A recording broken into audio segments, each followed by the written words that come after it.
Shalom sahabatku, sebelum kita merenungkan kebenaran firman Tuhan di pagi hari ini, mari kita sama-sama berdoa. Bapa kami yang baik, kami mengucap syukur dan berterima kasih untuk pagi hari ini.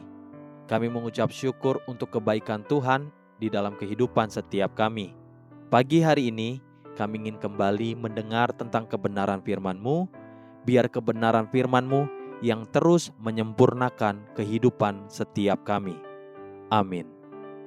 Pagi hari ini kita akan merenungkan kebenaran firman-Nya dengan tema menunggu instruksi selanjutnya. Mari kita buka Alkitab di dalam kitab 1 Samuel pasal 13 ayat yang pertama sampai ayat yang keempat. Demikian firman Tuhan. Saul berumur sekian tahun ketika ia menjadi raja. 2 tahun ia memerintah atas Israel. Saul memilih 3.000 orang dari antara orang Israel. 2.000 orang ada bersama-sama dengan Saul di Mikmas dan di pegunungan Betel. Sedang 1.000 orang ada bersama-sama dengan Yonatan di Gibea Benyamin. Tetapi selebihnya dari rakyat itu disuruhnya pulang masing-masing ke kemahnya. Yonatan memukul kalah pasukan pendudukan orang Filistin yang ada di Geba. Dan hal itu terdengar oleh orang Filistin. Karena itu Saul menyuruh meniup sangkakala di seluruh negeri, sebab pikirnya, biarlah orang Ibrani mendengarnya. Demikianlah seluruh orang Israel mendengar kabar bahwa Saul telah memukul kalah pasukan pendudukan orang Filistin, dan dengan demikian orang Israel dibenci oleh orang Filistin. Kemudian dikerahkanlah rakyat itu untuk mengikuti Saul ke Gilgal. Secara terang benderang Samuel telah mengingatkan Saul akan apa-apa yang harus dia kerjakan, bahkan sebelum Saul diurapi sebagai raja atas Israel. Di kitab 1 Samuel pasal 10 ayat 7 sampai ayat yang ke-8, Samuel berkata kepada Saul demikian, "Apabila tanda-tanda ini terjadi kepadamu, lakukanlah apa saja yang didapat oleh tanganmu, sebab Allah menyertai engkau.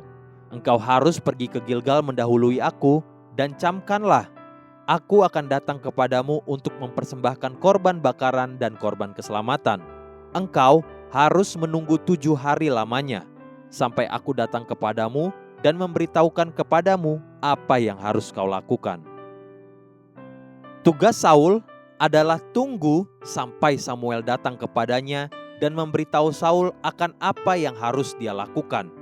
Namun justru di ujian yang pertama itulah Saul gagal dan terjegal untuk menjaga urapan Tuhan atasnya. Sebenarnya perintah Tuhan melalui Samuel bagi Saul itu sederhana saja dengan satu kalimat. Perintahnya adalah menunggu instruksi selanjutnya. Dalam keadaan terdesak, karakter kita yang sesungguhnya akan muncul dan tampil keluar. Bukankah Amsal pasal 30 ayat 33 berkata, "Sebab kalau susu ditekan, mentega dihasilkan, dan kalau hidung ditekan, darah keluar, dan kalau kemarahan ditekan, pertengkaran timbul." Dalam tekanan, apa yang ada di dalam hatimu akan nyata keluar. Itulah warna karakter kita yang sesungguhnya. Tahukah saudara bahwa di kitab 1 Samuel pasal 13 ini, satu pasal yang diberi judul oleh Lembaga Alkitab Indonesia dengan judul Ketidaktaatan Saul waktu orang Filistin datang menyerang, di mana pasal ini menceritakan tentang kejatuhan Saul yang tidak mau taat terhadap pembapaan melalui Samuel. Ada satu kisah yang mendahului kisah kejatuhan Saul ini.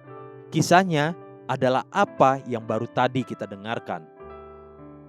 Satu perkara yang penting untuk diperhatikan, keangkuhan yang ada pada Saul, rasa ingin tampil, bahkan yang tega dan berani mencuri kemuliaan keberhasilan Yonatan anaknya sendiri demi kemasyhuran namanya. Itulah satu kelemahan karakter yang telah menjadi cacat bagi Saul. Belajarlah satu perkara pagi ini, rendahkan diri kita dan belajar kebenaran ini melalui pembapaan rohani yang Tuhan tetapkan atas kita. Haleluya, sahabatku, mari kita sama-sama berdoa. Terima kasih Bapa Surgawi, aku bersyukur atas teguran dan pengajaran firman-Mu bagiku setiap pagi. Bentuklah aku ya Tuhan, agar menjadi pribadi yang sesuai dengan rencana-Mu. Amin. Jesus loves you, and so do I.